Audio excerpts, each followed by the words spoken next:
In the hallowed gloom of Westminster Abbey, where the bones of England's kings and queens whisper tales of glory and betrayal, a forgotten coffin lay half open, its occupant neither buried nor at rest. The year was 1660, and the air was thick with the dust of centuries stirred by the footsteps of masons and the curious gazes of passersby. There in a shadowed corner of the ancient stone lay the mummified remains of Catherine of Valois, a queen whose name had faded into obscurity, but whose body refused to surrender to time. Her skin, sallow and taut, clung to bones that seemed to defy decay, her features frozen in an eerie semblance of life. Some swore her eyes half-lidded, glinted with a ghostly awareness. Others claimed her lips cracked and still bore the faintest trace of a smile. For over 2 centuries, her exposed corpse had been a macabre spectacle, a relic of a queen profaned by history's neglect and the morbid fascination of the living. This was no ordinary burial. In the Middle Ages, the bodies of royalty were sacred vessels preserved with fragrant herbs and lead-lined coffins to symbolize their divine right. Yet Catherine's tomb, left unsealed through some cruel oversight or deliberate disdain, had become a grim attraction. Workers whispered of strange chills that swept the abbey when they passed her coffin of shadows that seemed to linger too long in the flickering candlelight. Visitors from priests to poets stood transfixed before her, their breath catching at the sight of a queen reduced to a curiosity. And then in a moment that would echo through the annals of history, a King Henry VII, her own great-grandson, paused before her desecrated remains. A German chronicler, Paul Hensner, recorded the scene with trembling ink. The Tudor monarch, architect of a dynasty born in blood and ambition, leaned down and pressed his lips to the withered forehead of the woman who had made his reign possible. Was it reverence for the ancestor whose forbidden love had birthed his line? A morbid impulse born of a mind shaped by power's weight, or a silent acknowledgement that without her sacrifice the Tudors would never have risen? The kiss, if true, was more than a gesture. It was a confrontation with mortality itself, a king standing face to face with the fragile thread that bound his throne to a forgotten queen. Catherine of Valois, born in 1401, was no warrior, no diplomat, no architect of empires. Yet her blood, woven through scandal and secrecy, had forged the most tumultuous dynasty England would ever know. The Tudors, kings and queens of legend whose reigns were marked by beheadings, rebellions, and the shattering of ancient faiths, owed their existence to this silent figure, whose body lay exposed as if to remind the world of her unacknowledged power. Her story is not one of fairy tales or heroic deeds, but of a woman caught in the crucible of history, her life shaped by forces beyond her control, her death a testament to the cruelty of neglect. To understand the horror of Catherine's eternal exposure, we must first grasp the world that allowed it. In medieval Europe, the treatment of royal remains was a sacred ritual, a final act of reverence for those anointed by God. Bodies were embalmed with myrrh and frankincense, wrapped in fine linens and sealed in tombs to protect their sanctity. Yet for Catherine, this reverence was denied. Her coffin, left ajar through accident or malice, invited the air to dry her flesh, the dust to settle in her hollows, the eyes of strangers to strip away her dignity. The abbey, a place of prayer and pilgrimage, became a stage for her humiliation, her body a prop in a theater of curiosity. Why was she left so vulnerable? Some whispered of political vengeance, a final insult to a French princess who had dared to love beyond her station. Others spoke of neglect, a queen deemed too insignificant to warrant proper burial. Whatever the cause, her exposure was a violation, a reminder that even in death power could punish. The fascination with Catherine's corpse was not merely morbid curiosity. It was a reflection of a culture that saw royal bodies as symbols of continuity and divine order. To leave a queen's remains open to the elements was to disrupt that order, to declare her unworthy of the sanctity afforded her peers. Yet in that disruption lay a paradox. Catherine's desecrated body became a relic of a different kind, a testament to her silent endurance. Her presence lingered, haunting the abbey's halls, a spectral reminder of a woman whose life had been erased, but whose legacy could not be undone. The workers who passed her coffin, the visitors who gazed upon her, and the king who may have kissed her, all were drawn into her story, a tale of sacrifice and survival that refused to be buried.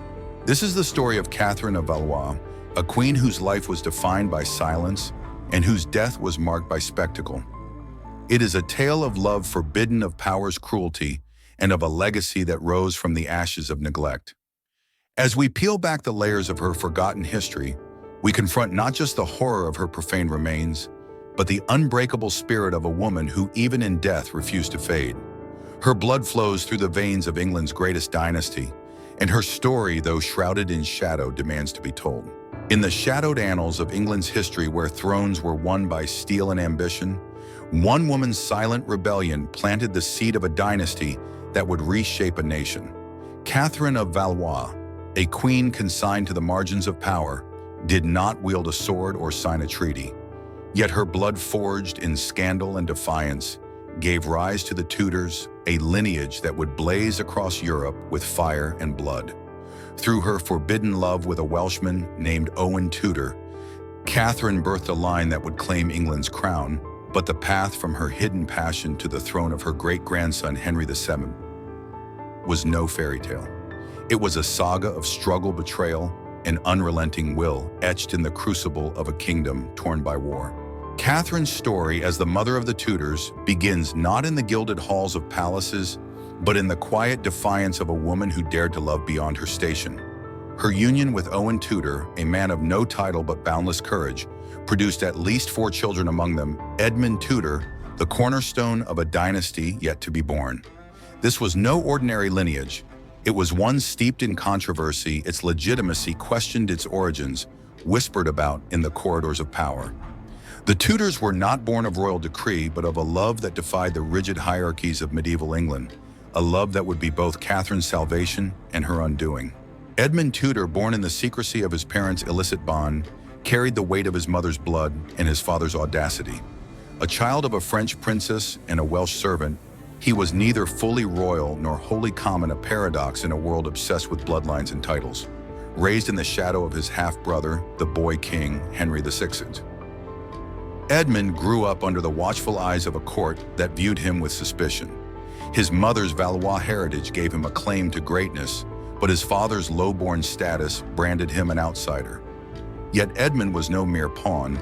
He was a warrior in his own right, his ambition kindled by the knowledge that his mother's sacrifice had given him a chance to carve his name into history. The England of Edmund's youth was a land fractured by the Wars of the Roses, a brutal contest between the houses of Lancaster and York for the throne. As the son of Catherine and stepson to Henry V, Edmund was tied to the Lancastrian cause, but his illegitimacy made him a precarious figure in a court rife with intrigue. At the age of 24, he was granted the title of Earl of Richmond by his half-brother, a gesture that acknowledged his blood, but did little to shield him from the dangers of his lineage. Edmund's life was cut short in 1456, when he died of the plague while imprisoned by Yorkist forces, leaving behind a pregnant widow, Margaret Beaufort, a woman whose fierce determination would carry Catherine's legacy forward. Margaret Beaufort, barely 13 when she married Edmund, was a force of nature, her will as unyielding as the stone walls of the castle she would later command. Pregnant with Edmund's child, she gave birth to Henry Tudor in 1457, a boy who carried the blood of Catherine's forbidden love and the weight of a destiny yet unwritten. Margaret's life was no less perilous than Catherine's. She navigated a treacherous landscape of shifting allegiances, her son's claim to the throne, a fragile thread in a tapestry of war. Exiled, hunted, and bereft of her husband, Margaret raised Henry in secrecy, her every move a calculated step toward the day he might seize the crown. Through her, Catherine's blood became a weapon, a claim to power that would challenge the might of Yorkist kings. The rise of Henry Tudor, later Henry VII, was a triumph born of his grandmother's silent rebellion. In 1485, at the Battle of Bosworth Field, Henry faced Richard III, the last Yorkist king, in a clash that would decide the fate of England. His victory was no mere military feat. It was the culmination of Catherine's legacy, a testament to the enduring power of her blood. When Henry was crowned, he united the warring houses of Lancaster and York by marrying Elizabeth of York, forging a new dynasty under the Tudor rose. Yet the stain of illegitimacy lingered, a whisper in the courts of Europe that Henry's claim rested on the scandalous union of a queen and a servant. To silence these doubts, Henry wielded his grandmother's Valois heritage as a shield, proclaiming his right through the royal blood that flowed from Catherine's veins. The Tudors, born of Catherine's defiance, were no ordinary dynasty. Their reign would be marked by upheaval: Henry VIII's break with Rome, the beheadings of queens, the religious reforms that shook Christendom. Yet none of this would have been possible without the quiet courage of a woman who, in the face of isolation and erasure, dared to love. Catherine's legacy was not in the battles she fought or the laws she passed, but in the chillum. In the shadowed halls of the French court, where madness and treachery wove a tapestry of fear, a young girl named Catherine of Valois came of age amidst a kingdom tearing itself apart. Born in 1401, she was the daughter of King Charles VI, a monarch whose mind was a battlefield of delusions, and Queen Isabella of Bavaria, a woman whose ambition cast long, cold shadows over her children. The Paris of Catherine's childhood was no cradle of royal splendor, but a crucible of chaos where the cries of a fractured court drowned out the laughter of youth. Her story begins not with the pomp of crowns, but with the weight of a nation's collapse, a girl caught in the crossfire of a dynasty crumbling under the strain of war and insanity. Charles VI, known to history as the Mad, was a king unmoored from reality. His reign, once marked by promise, had descended into a nightmare of psychotic episodes that left France reeling. He believed himself made of glass, trembling at the touch of others, lest he shatter into 1,000 pieces. At times, he fled into the forests, howling like a beast. At others, he locked himself in darkened chambers, refusing to recognize his wife or children. In these moments of delirium, the court became a stage for paranoia, with whispers of poison and betrayal echoing through its gilded corridors. Catherine, barely old enough to understand her father's torment, grew up in a world where love was a stranger and fear a constant companion. Her mother, Isabella, was no source of solace. A queen accused of coldness and manipulation, she was more consumed with securing her own power than nurturing her daughter. Rumors swirled that Isabella had sold crown jewels to fund her alliances, leaving the royal treasury as barren as her affection. The court itself was a battleground, split between the Armagnacs, loyal to the royal house, and the Burgundians, who sought to carve their own path to power. In this maelstrom of factionalism, Catherine was a forgotten figure, a princess whose name scarcely appeared in the chronicles of the time. She was not groomed for greatness, but relegated to the margins, her existence a mere footnote in a kingdom consumed by survival. The backdrop to Catherine's childhood was the 100 Years' War, a relentless conflict that bled France dry. By the early 15th century, England's victories under Henry V had left the French crown humiliated, its lands carved up by foreign swords. The Battle of Agincourt in 1415, a slaughter that decimated France's nobility, was a fresh wound in the nation's pride, its echoes reverberating through the court where Catherine spent her formative years. The war was not just a clash of armies, but a death knell for French sovereignty, with the Treaty of Troyes looming as a specter of surrender. In this world of defeat and division, a princess like Catherine was no heir to glory, but a pawn in a desperate game of diplomacy, her future bartered to save a dying realm. To grow up in such a court was to know instability as intimately as one's own shadow. Catherine's days were marked by the unpredictability of her father's madness, the cold indifference of her mother, and the ever-present threat of violence. Historical accounts suggest she was often left in the care of servants, her education patchy, her presence ignored by those vying for power. Yet within this neglect, a quiet resilience took root. The young Catherine learned to navigate the court's treacherous currents, her silence not a sign of weakness, but a shield against a world that offered no protection. She observed the machinations of Armagnacs and Burgundians, the whispered plots and sudden betrayals, absorbing lessons in survival that would shape her destiny. From a psychological perspective, Catherine's childhood was a masterclass in endurance. Modern scholars might describe her as a child forced to dissociate her spirit, retreating inward to cope with the chaos around her. The absence of parental warmth, the constant specter of war, and the knowledge that her value lay not in her person, but in her potential as a diplomatic tool, forged a complex inner world. She was a princess without a throne, a daughter without a family, a girl whose dreams were suffocated by the weight of a crown she would never wear. Yet this crucible of neglect and uncertainty also honed her ability to adapt to find strength in the spaces where others saw only insignificance. The Treaty of Troyes, signed in 1420, would soon thrust Catherine from the shadows of her childhood into the harsh light of history. At 18, she was offered as a bride to Henry V of England, the victor of Agincourt, in a desperate bid to secure peace. Her marriage was not a celebration, but a transaction, her body a seal on a treaty that stripped her brother, the Dauphin, of his birthright. To France, she was a sacrifice. To England, a symbol of conquest. Yet the seeds of her future defiance. In the spring of 1420, beneath the vaulted ceilings of Troyes Cathedral, a young woman stood as a living seal on a treaty that would reshape two kingdoms. Catherine of Valois, barely 18, was given in marriage to Henry V of England, the warrior king whose sword had carved a path through France's heart. The Treaty of Troyes, signed amidst the ashes of the 100 Years' War, was no mere agreement.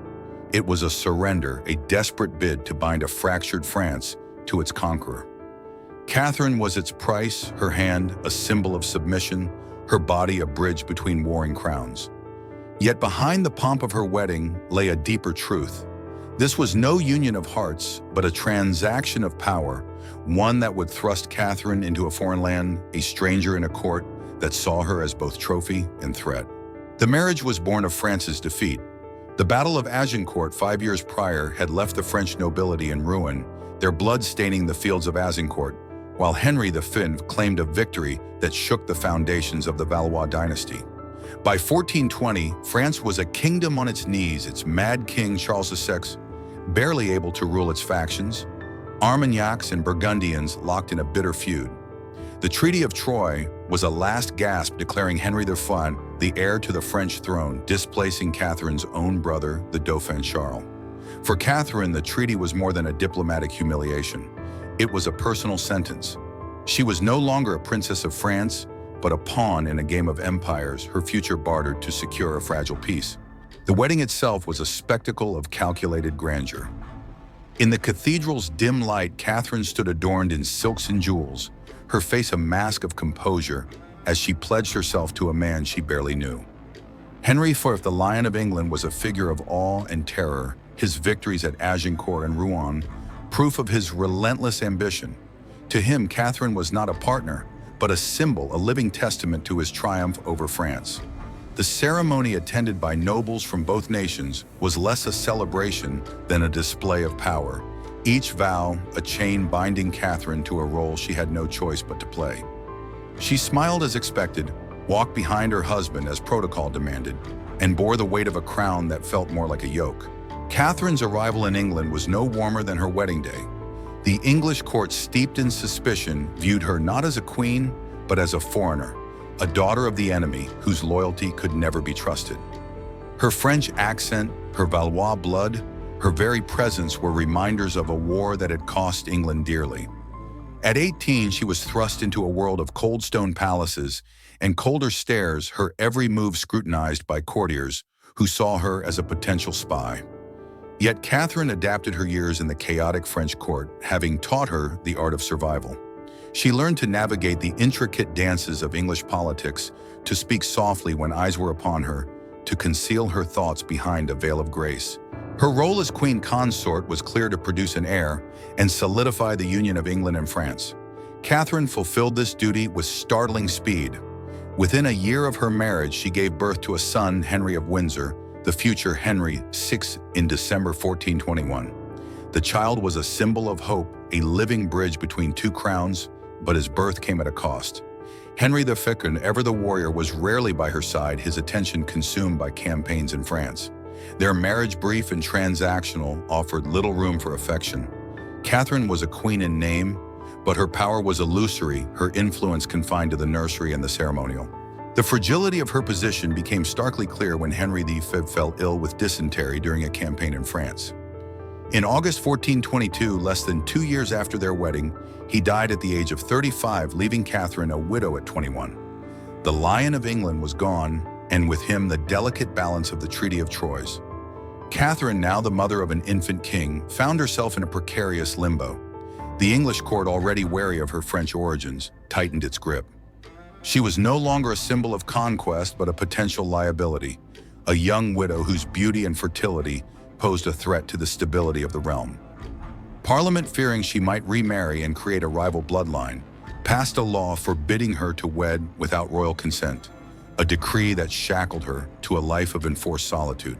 From a psychological perspective, Catherine's time as queen consort in sudden widowhood was a study in resilience under pressure. Modern analysis might suggest she experienced a profound sense of displacement, caught between two worlds that claimed her but never embraced her. The English court's suspicion, the absence of her husband, and the weight of her son's destiny forced her to suppress her own desires to wear a mask of duty while her heart yearned for freedom. Yet within this confinement, the seeds of defiance were sown. The young queen, trained in the art of endurance by her chaotic childhood, was not yet ready to fade into the shadows. Catherine's marriage to Henry V was a chapter of sacrifice, her role as queen a performance in a theater of power. She was a symbol of peace, a vessel for an heir, a stranger in a land that never called her home. Yet in the silence of her widowhood, she would soon write a new chapter, one of forbidden love and rebellion that would echo through the ages. Her story, forged in the crucible of politics and loss, is a testament to a woman who, though bound by the chains of duty, carried within her the spark of a dynasty yet to rise. In the dim-lit chambers of a secluded manor, far from the prying eyes of England's court, a queen dared to defy the chains of her crown. Catherine of Valois, widowed at 21, was no longer the glittering bride of a warrior king, but a prisoner of protocol, her every breath watched by a realm that feared her potential. Yet in the quiet rebellion of her heart, she found solace in the arms of Owen Tudor, a Welshman of humble stock whose gaze held neither ambition nor deceit. Their love, born in secrecy and nurtured in shadow, was a spark that defied the suffocating weight of power, a flame that would birth a dynasty but cost them both dearly. This was no courtly romance. It was an act of defiance, a forbidden love that burned bright against the cold machinery of a kingdom determined to keep Catherine in chains. After the death of Henry I in 1422, Catherine was relegated to the margins of the English court, a young widow whose French blood and fertile years made her a threat to the fragile regency of her infant son, Henry VI. Parliament, wary of her influence, enacted a law that forbade her remarriage without royal consent, a decree that turned her widowhood into a gilded cage. Her household was reduced to a handful of servants, her movements confined to remote estates where the clamor of courtly intrigue could not reach. She was alive yet invisible, her beauty a liability, her desires a danger. The court saw her as a relic of a past alliance, a queen to be honored in name, but controlled in deed. But Catherine, forged in the chaos of her French childhood, was no stranger to survival.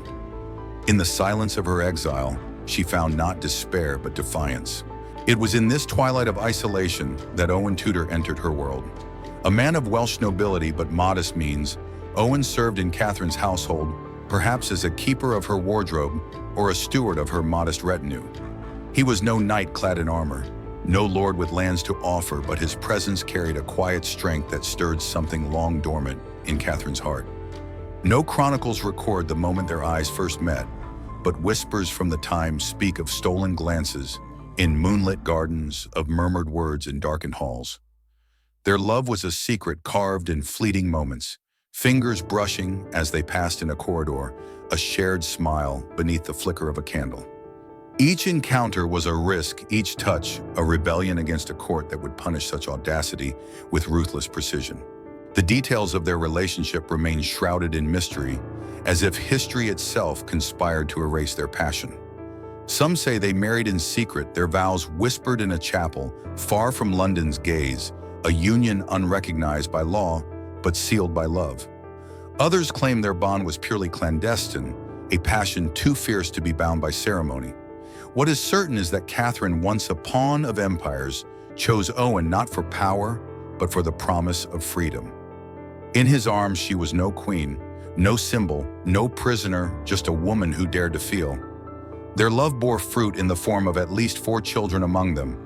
Edmund Tudor, whose birth in the shadows of their secrecy would one day light the path to a throne. To love as they did was to court disaster. The English court, ever vigilant, sniffed out the scandal like hounds on a trail. A queen consorting with a Welsh servant was not just a breach of decorum, it was a threat to the delicate balance of power. The birth of their children, each a living testament to Catherine's defiance, sent ripples of unease through the halls of Westminster. Whispers turned to accusations, and soon the court's gaze fell upon the lovers, with the weight of 1,000 swords. Owen, a man of no title, was branded a traitor for daring to touch a queen.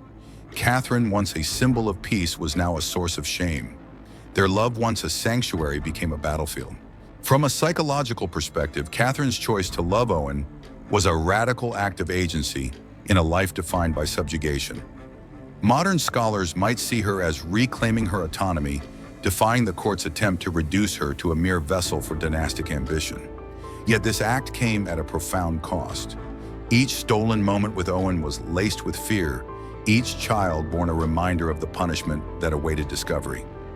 Catherine must have known the price of her defiance, yet she chose it nonetheless, her heart a fortress against the world's judgment. Owen too bore the weight of their love, his loyalty to Catherine a courage that rivaled any knight's. Their clandestine life unfolded in the margins of England's history, in quiet manors and hidden glades where the court's spies could not reach. They lived as lovers do in stolen hours, and whispered promises, their world a fragile bubble that could burst at any moment. The children they raised, Edmund Jasper and others, were not just offspring, but symbols of a love that refused to bow. Yet the court's patience was not infinite. When the scandal broke, it was not with the clash of swords, but with the cold efficiency of power. Catherine's love, her only act of rebellion, would soon lead her to a final exile, her legacy left to the mercy of those who sought to erase her. Catherine and Owen's love was a flame that burned too brightly to last. It was a defiance of the chains that bound her, a testament to a woman who, though stripped of power, found strength in the one place no crown could touch her heart. As their story moves toward its tragic end, we see not just a queen and a servant, but two souls who dared to dream of a world where love could conquer all, even if only for a fleeting moment. In the cold embrace of Bermondsey Abbey, where stone walls echoed with the whispers of forgotten prayers, Catherine of Valois faced her final days alone, stripped of her crown, her love, and her freedom. The year was 1437, and the once queen, now a shadow of her former self, lay wasting in a place that was neither sanctuary nor prison, but something crueler, a limbo designed to erase her. Her forbidden love with Owen Tudor, the spark that had defied a kingdom's chains, had been discovered, its embers now scattered by the merciless hand of power. As Catherine's life slipped away, Owen faced his own reckoning, a man marked by love and hunted by a court that would not forgive. Their story, born in passion, ended in solitude and sacrifice, a testament to the cost of defying a world that demanded obedience. By the mid-1430s, the scandal of Catherine's relationship with Owen Tudor had erupted like a storm over the English court.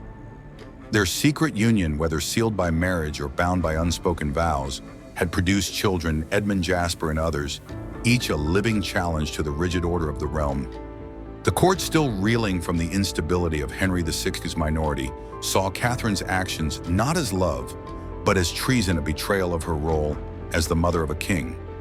To love a Welshman of no rank was to threaten the fragile legitimacy of the crown, and the punishment was swift. Catherine was torn from her children and her lover banished to Bermondsey Abbey, a place cloaked in the guise of piety, but steeped in the silence of exile. It was here, in a sparsely furnished cell, that her body began to fail, ravaged by illness that some whispered was as much of the heart as of the flesh. Bermondsey Abbey was no haven for a queen. Its damp walls and narrow windows offered little comfort, its isolation a deliberate act to sever Catherine from the world she had dared to defy. Historical accounts are vague, but suggest she suffered from a wasting sickness, perhaps consumption or a fever that drained her strength.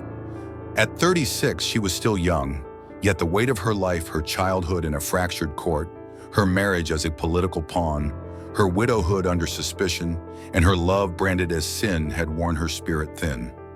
Alone, without the warmth of her children or the touch of Owen, Catherine faced her mortality with the same quiet resilience that had carried her through a lifetime of neglect. Her final thoughts, unrecorded, might have lingered on the faces of her sons, the memory of Owen's voice, or the fleeting moments of freedom she had stolen from a world that sought to cage her. Catherine died on January 3rd, 1237, her passing marked not by royal fanfare, but by the muted toll of abbey bells. No grand procession mourned her, no heralds proclaimed her virtues. Her body, prepared with minimal ceremony, was sent to Westminster Abbey, where it would later suffer the indignity of an unsealed tomb.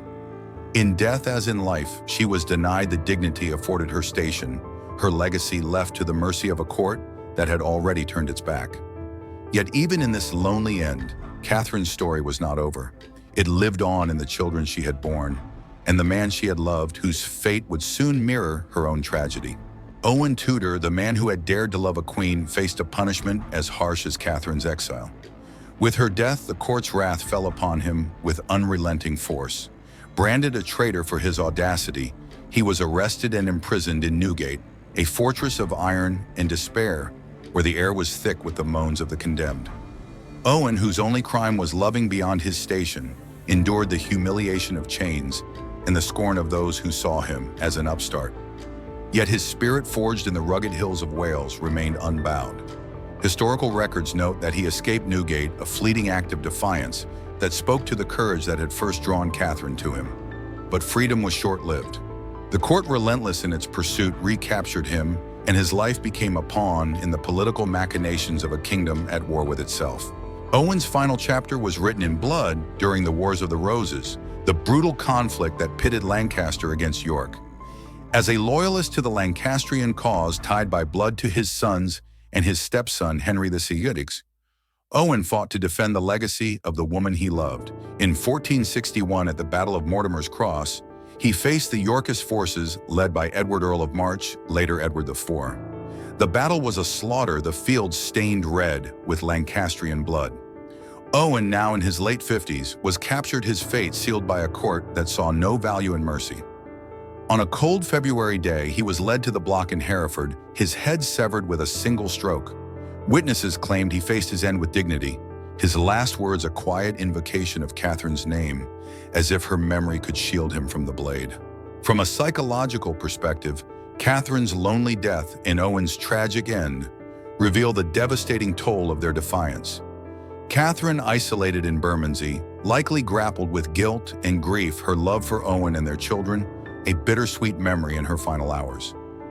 Modern analysis might suggest she experienced a profound sense of loss, not just for her family, but for the autonomy she had briefly claimed. Owen, meanwhile, bore the weight of his love as both a gift and a curse, his imprisonment and execution, a testament to the price of challenging the rigid hierarchies of his time. Their story, though steeped in tragedy, is a powerful reminder of the human cost of love in a world governed by power. The deaths of Catherine and Owen were not the end of their legacy, but a painful chapter in a story that would outlive them both. Their children, raised in the shadow of their parents' sacrifice, would carry forward the spark of their defiance, forging a path to a throne that neither could have imagined. As we turn to the legacy of their love, we see not just a queen and a servant, but two souls whose courage in the face of a merciless world planted the seeds of a dynasty that would change history forever. From the ashes of a queen's forgotten life, a dynasty rose to reshape the destiny of a nation. Catherine of Valois, erased by history's hand, left behind a legacy that burned through the ages, its roots sunk deep in the forbidden love that defied a kingdom's chains. Her sons, born of her clandestine union with Owen Tudor, carried her blood into the maelstrom of the Wars of the Roses, forging a path through blood and betrayal to claim England's throne. The Tudors, a name synonymous with glory and terror, were not born in the gilded halls of royalty, but in the quiet rebellion of a woman who dared to love. Through her son Edmund, her indomitable daughter-in-law Margaret Beaufort, and her great-grandson Henry VII. Catherine's legacy became the cornerstone of an empire, a testament to the enduring power of a queen history sought to silence. The story of Catherine's legacy begins with her son Edmund Tudor, the eldest child of her union with Owen. Born in the shadows of scandal, Edmund was a paradox, a prince by blood, a pariah by birth. His mother's Valois lineage and his father's Welsh roots marked him as both noble and outcast, a figure caught between the grandeur of his heritage and the stigma of his illegitimacy. Raised under the shadow of his half-brother, King Henry VI, Edmund navigated a court that viewed him with suspicion, his existence a reminder of Catherine's defiance. Yet he was no mere bystander in history's drama. Granted the title of Earl of Richmond in 1452, he emerged as a Lancastrian loyalist, his ambition fueled by the knowledge that his mother's sacrifice had given him a claim to greatness. His marriage to Margaret Beaufort, a young heiress of the powerful Beaufort family, was a strategic alliance that would prove to be the fulcrum of the Tudor dynasty. Margaret Beaufort, only 13 when she wed, Edmund was a woman of iron, will her resolve forged in the fires of a kingdom at war. When Edmund died of the plague in 1456, a prisoner of Yorkist forces, Margaret was left pregnant and alone, a widow at 14. Yet her spirit was unbroken. In 1457, she gave birth to Henry Tudor, a child who carried the blood of Catherine's rebellion and the weight of a destiny yet unwritten. Margaret's life became a relentless crusade to protect her son, to nurture his claim to the throne in a world that sought to crush it. Exiled to Brittany, hunted by Yorkist spies, she wove a network of alliances with the cunning of a chess master, her every move a step toward the day her son would challenge the might of England's kings. Through Margaret, Catherine's legacy was not just preserved, but weaponized, a quiet flame that would soon set a kingdom ablaze. The Wars of the Roses, a brutal contest between Lancaster and York, provided the stage for the Tudor ascent. By the 1480s, England was a land scarred by decades of civil war, its throne a prize claimed by blood and betrayal. Henry Tudor, raised in exile and tempered by his mother's unyielding ambition, emerged as the Lancastrian hope. His claim, though fragile, rested on Catherine's blood, a Valois princess whose lineage lent legitimacy to his cause. In August 1485, at the Battle of Bosworth Field, Henry faced Richard III, the Yorkist king, whose reign was stained by suspicion and tyranny. The clash was no mere battle. It was the culmination of Catherine's sacrifice, a moment when the son of her son's son stood against the tide of history.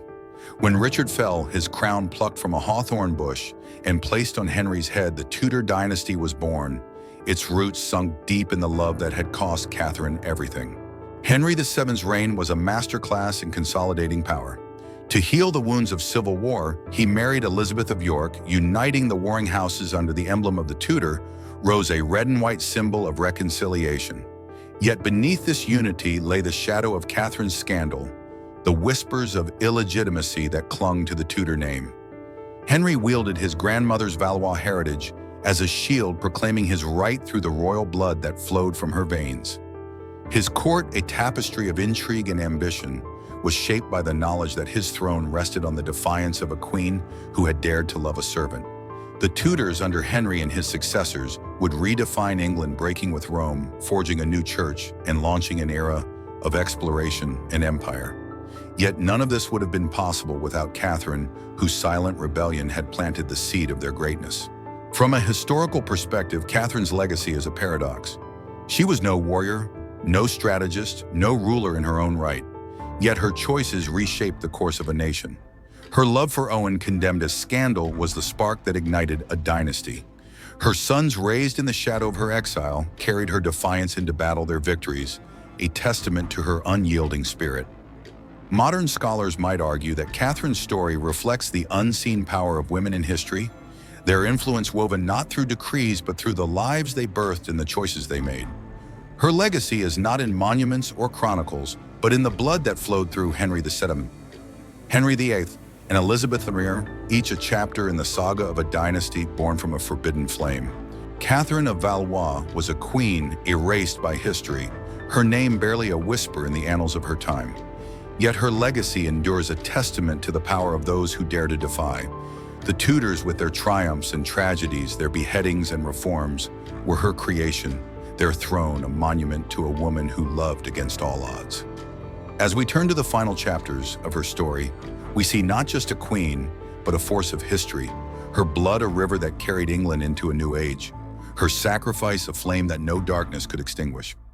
In the hallowed silence of Westminster Abbey, where the dead were meant to rest in eternal reverence, the body of Catherine of Valois lay exposed, a queen stripped of dignity by the cruel indifference of time.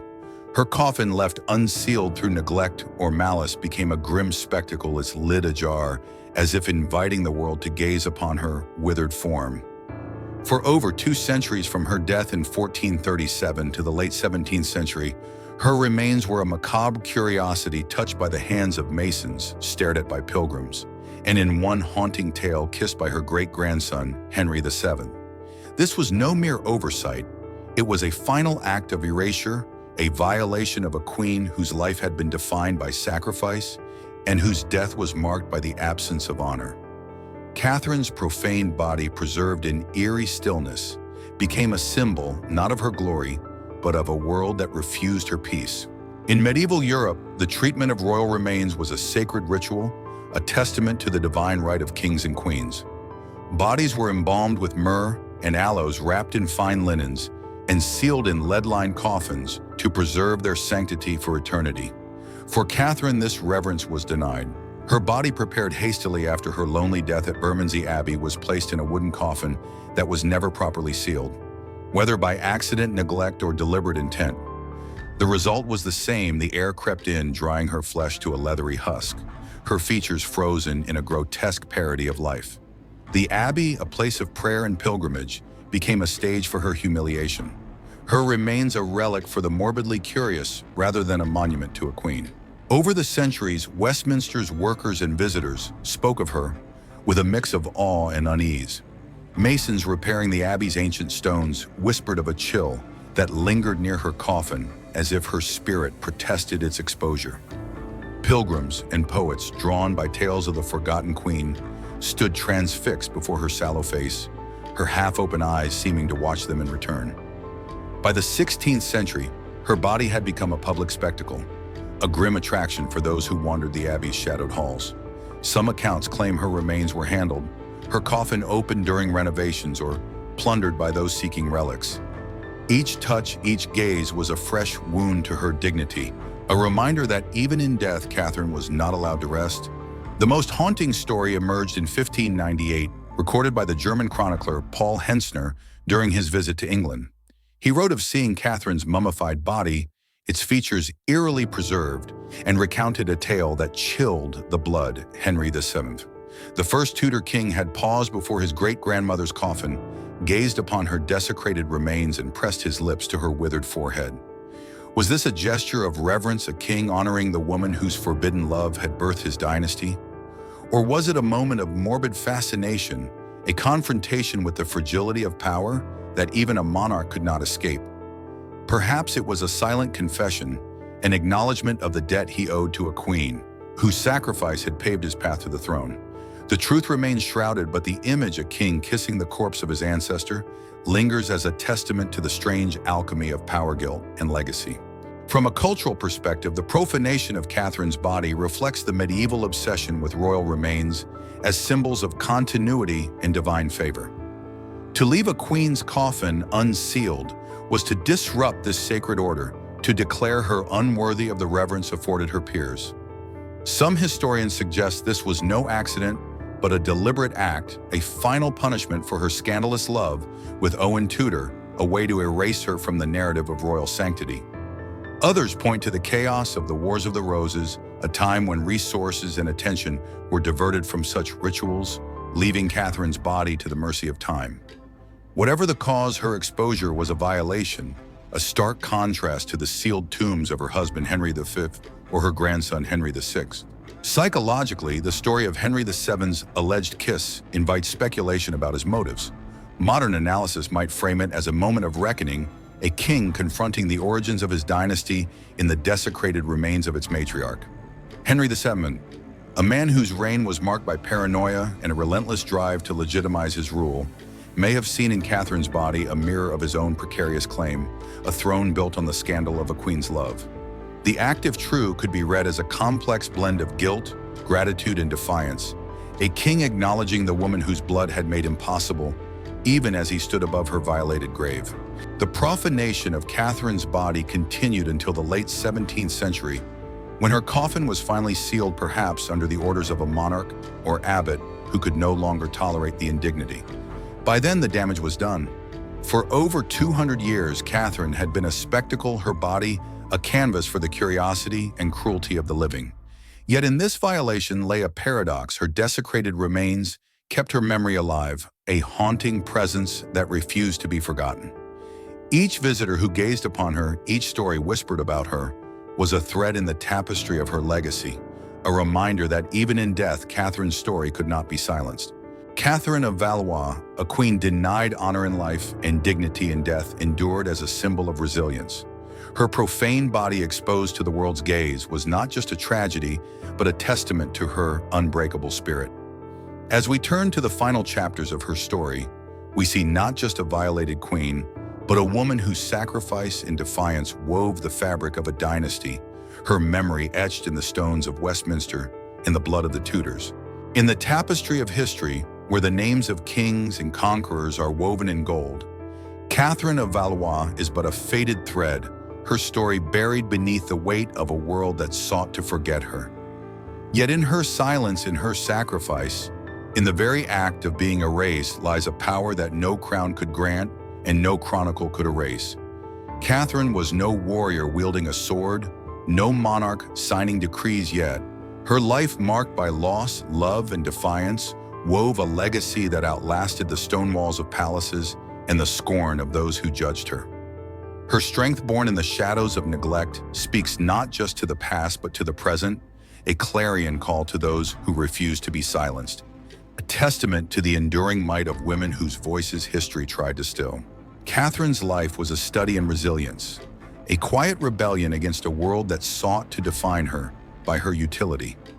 Born into a fractured court, traded as a diplomatic pawn, confined as a widow and punished for her love, she was a woman whose every step was dictated by the will of others.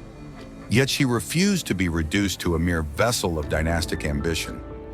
Her choice to love Owen Tudor, a man deemed unworthy by the rigid hierarchies of her time, was not just an act of passion, but a declaration of agency, a refusal to let her spirit be caged. In the face of exile, isolation, and death, she bore children who would carry her blood to the throne, her legacy a dynasty that reshaped the world. Her strength lay not in the battles she fought, but in the life she gave, a power that no amount of neglect could extinguish. The story of Catherine resonates far beyond the medieval courts of France and England. It is a mirror to the countless women across history whose contributions were dismissed, whose names were erased, yet whose actions shaped the course of nations. In her, we see the archetype of the unsung matriarch, the woman whose sacrifices are the unseen foundation of empires. Modern perspectives, particularly through the lens of feminism, cast Catherine as a symbol of resistance against patriarchal control. Her love for Owen was a defiance of the systems that sought to own her body and her future, a reminder that power is not always wielded through swords or scepters, but through the courage to choose one's own path. Her story challenges us to reconsider who history celebrates and who it forgets, urging us to seek out the voices buried beneath its pages. Catherine's erasure was no accident. The court that banished her to Bermondsey Abbey, the chroniclers who barely mentioned her name, the caretakers who left her coffin unsealed, all were part of a deliberate act to diminish her. Yet in this act of forgetting, her strength shines brighter. The Tudors, with their triumphs and tragedies, were her creation, their throne a monument to a woman who was allowed nothing yet gave everything. Her blood flowed through Henry VII, who united a fractured England, through Henry VIII, who broke with Rome, through Elizabeth I, whose reign defined an era. Each of their victories, each of their struggles was a testament to the woman whose love and sacrifice made them possible. To forget Catherine is to ignore the roots of a dynasty, the quiet power that lies in those deemed insignificant. In today's world, Catherine's story carries a timeless message. It speaks to those who feel unseen, whose contributions are overlooked, whose strength is dismissed. It is a reminder that resilience is not always loud, that power is not always visible, that legacy can endure even when the world turns its back. For every woman who has fought to be heard, for every person who has defied the constraints of their time, Catherine stands as an ancestor, her life a beacon in the darkness of oblivion. Her story asks us to question the narratives we inherit, to seek out the silence, to honor the strength of those who, like her, shaped history from the shadows. From a psychological perspective, Catherine's endurance reflects a profound capacity to find meaning in adversity. Modern scholars might argue that her ability to love, to mother, to survive in the face of relentless control was a form of psychological rebellion, a refusal to let her spirit be broken. Her legacy is not just in the Tudors, but in the idea that strength can be quiet, that defiance can be soft, that love can be a revolution. She was a woman who lived in a world that sought to erase her, yet her presence lingers a ghost in the halls of history, a voice that whispers to us still. Catherine of Valois was no fairy tale queen, no heroine of epic ballads. She was a woman who lived, loved, and died in the margins, yet her legacy burns bright in the annals of time. Her strength, forged in silence, speaks to us across centuries, a reminder that the forgotten are never truly gone. As we prepare to close her story, we are left with a challenge to see the unseen, to hear the silenced, to recognize the power of those who history tried to erase. Catherine's life was a quiet revolution, her legacy a flame that no darkness could quench. As the echoes of Catherine of Valois' story fade into the shadows of history, her life remains a clarion call, a whisper from the past that demands to be heard. She was no queen of fairy tales, no heroine crowned in glory, but a woman whose quiet defiance and unbreakable spirit birthed a dynasty that reshaped the world. Her name, once buried by the weight of neglect, now rises through the ages, a challenge to us all, to see the unseen, to hear the silenced, to honor those whose strength lies not in swords or crowns, but in the courage to live, to love, to endure. This is not the end of Catherine's tale, but an invitation, a summons to you, our audience, to carry her story forward, to weave her legacy into the fabric of our shared history. Catherine's life asks us to question the narratives we've inherited.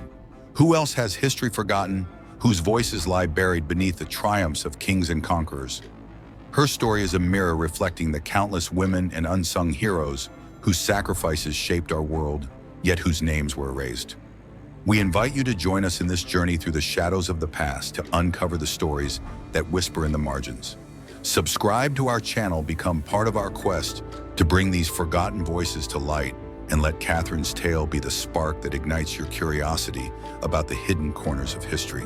What do you think of Catherine's story? Was her love for Owen Tudor a reckless act of passion or a bold rebellion against a world that sought to cage her?